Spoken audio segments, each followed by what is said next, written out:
시편 43편 1절에서 5절입니다. 하나님이여 나를 판단하시되 경건치 아니한 나라에 향하여 내 송소를 변호하시며 간사하고 불의한 자에게서 나를 건지소서.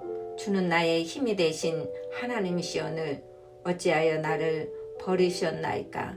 내가 어찌하여 원수의 압제로 인하여 슬프게 다니나이까. 주의 빛과 주의 진리를 보내어 나를 인도하사 주의 성상과 장막에 이르게 하소서. 그런즉 내가 하나님 단에 나아가 나의 극락의 하나님께 이르리이다. 하나님이여 나의 하나님이여 내가 수금으로 주를 찬양하리이다. 내 영혼아 내가 어찌하여 낭망하며 어찌하여 내 속에서 불안하여 하는고. 너는 하나님을 바라라. 나는 내 얼굴을 도우시는 내 하나님을 오히려 찬송하리로다. 아멘. 위험한 압제 속에서 극복해야 하는 것 얼마나 힘들고 어렵겠습니까? 그러나 이 본문 기자는 흔들리지 아니하고 변함없이 하나님을 신뢰하는 그 자기의 마음을 고백했습니다. 비록 상황이 불리하고 위험할지라도 그는 하나님만 바라보고 신뢰했습니다. 첫 번째로 고난을 극복하기 위해서는 하나님의 은혜를 사모해야 합니다. 주의 성상과 장막이 어떤 곳입니까? 그것은 하나님을 예배하는 곳입니다. 죄인들이 죄 사함을 받기 위해 제물을 가지고 와서 그 제물을 태우고 하나님의 임재를 받던 곳, 제사하던 곳입니다. 이 시는 고라 자손들이 기록한 찬송의 시인데요. 고라 자손들은 성전에서 찬양 사역을 하던 자들입니다. 이들은 찬양 중에 임했던 하나님의 은혜를 능히 알고 있었습니다. 그 성전에서 참다운 예배가 있었고 전능하신 하나님의 임재가 있었던 곳입니다. 우리도 지나놓고 보면은 은혜라고 하지요. 제가 전번에도 얘기했던 것처럼 1년 전까지만 해도 우리는 상상도 못했던 이런 사건이 지금 일어나고 있지 않습니까? 그때는 아무것도 몰랐어요. 몇 년 동안, 몇십 년 동안 그렇게 살았기 때문에 당연히 앞으로도 그런 예배를 교회에서 드릴 줄 알았죠. 때로는 철야 기도가, 때로는 수요 예배가, 때로는 새벽 기도가 힘들었을 때도 있었습니다. 그러나 지금 생각해 보면은 얼마나 그때가 그립는지 몰라요. 그냥 아무 탈 없이 예배를 드릴 때는 몰랐는데 지금은 그 예배가 얼마나 소중한가를 우리가 그리워하고 있습니다. 그런데 다윗이 얼마나 하나님의 은혜를 사모했는가. 우리는 시편 42편에 우리가 그 말씀을 우리가 받지 않습니까? 하나님의 사슴이 시냇물을 찾게 갈급한 같이 내 영혼의 주를 찾게 갈급하나이다. 고백을 우리는 들었습니다. 사슴이 시냇물을 찾듯이 갈급한다는 심정, 하나님을 사모하는 심정을 여러분 조금 설명하자면요, 사슴은 열이 많은 동물입니다. 그래서 짝짓기를 할 때 자기의 그 짝을 찾아다닐 때 찾고 찾아도 목마름에 그 사모하는 그 마음, 물을 사모하는 마음, 또 사냥꾼에게 쫓겨서 달릴 때 그 열이 상승해서 물을 찾지 못하면 쓰러지고 맙니다. 그래서 우리도 그 한약 재료로 사슴포를 쓰죠. 녹용이라고 하는데 이 성분은 성질이 뜨겁습니다. 이스라엘 지경은 건기 때 물을 찾는다는 것이 기적 같은 일이었습니다. 그래서 하나님께 그 고난 중에 하나님을 찾는 자의 그 마음을 그렇게 표현했던 거죠. 갈망하는 거예요. 또 언제까지 기다려야 되는가? 우리는 마음의 주인을 하나님으로 모시면 그때부터는 든든해집니다.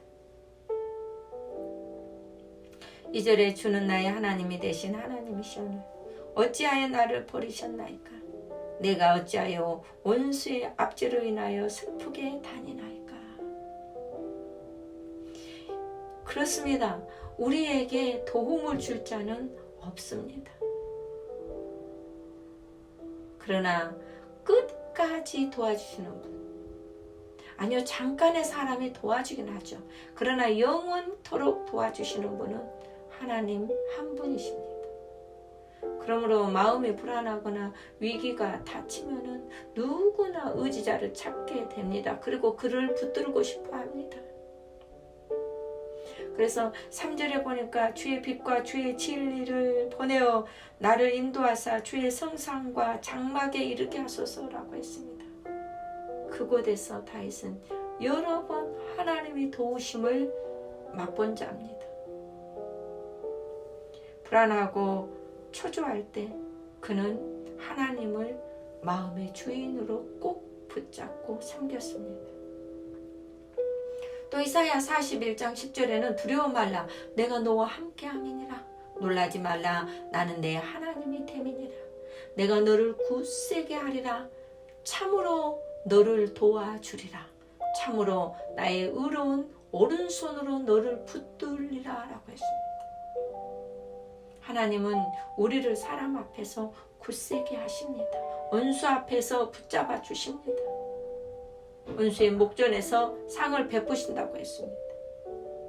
그 하나님을 내 하나님이라고 고백합니다.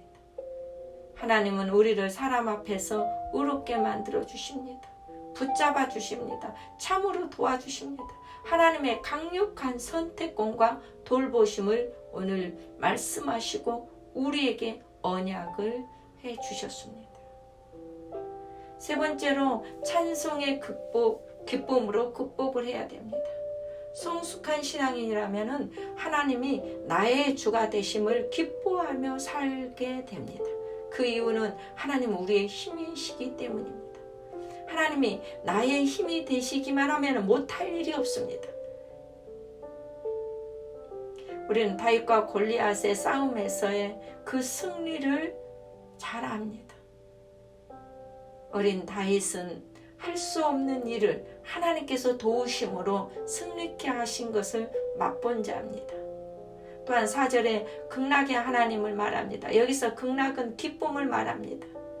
그 기쁨은 이루 말할 수 없습니다.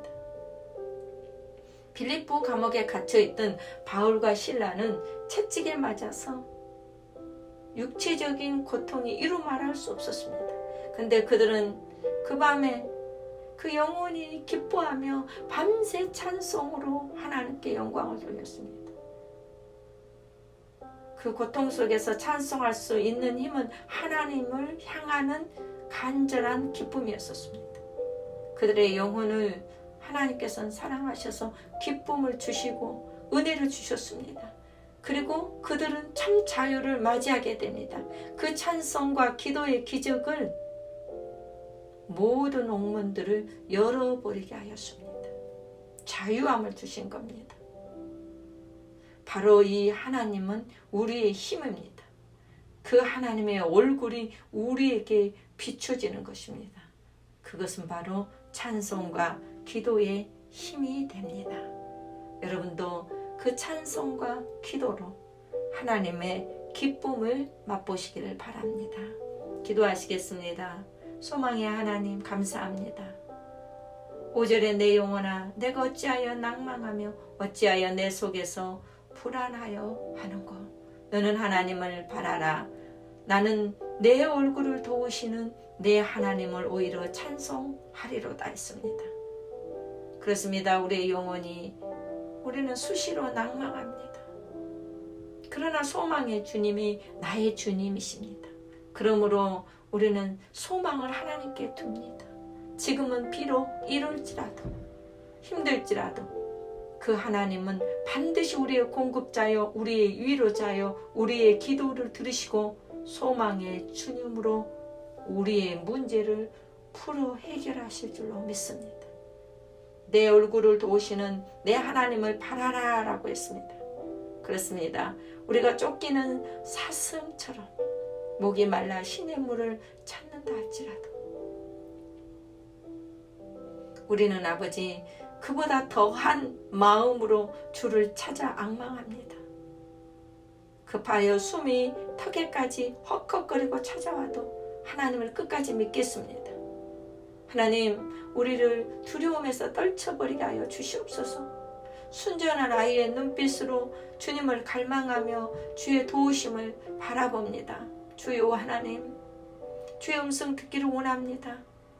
하나님의 영이 우리에게 임하여 우리의 일생의 수로가 되게 하여 주시고 흐르는 그 기쁨이 우리를 자유롭게 하게 하여 주시옵소서.